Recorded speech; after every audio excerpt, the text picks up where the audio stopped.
নবান্নর সামনে 37টা সরকারি বাস পোড়ানো হচ্ছিল। কোথায় ছিলেন প্রশাসন?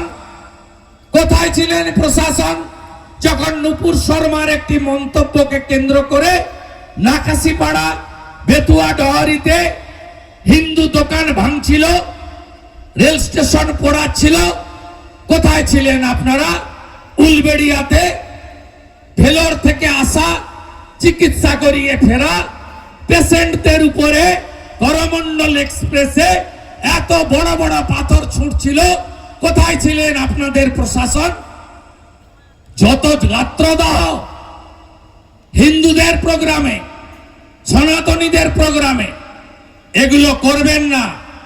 এগুলো উত্তরপ্রদেশেও আগে হতো। এখন উত্তরপ্রদেশে যখন জলযাত্রীরা যায় শ্রাবণ মাসে, হর হর মহাদেব ভোলে বাবা পার করেগা, ত্রিশূলধারী পার করেগা, তখন উত্তরপ্রদেশ সরকারের হেলিকপ্টার থেকে গোলাপের পাপড়ি বিতরণ করা হয়। পরিবর্তন হয়েছে, এখানেও পরিবর্তন হবে। এখানেও যে যোগীজির স্লোগান বাটেঙ্গে তো কাটেঙ্গে, এই জায়গায় আমাদের ঐক্যবদ্ধ হতে হবে।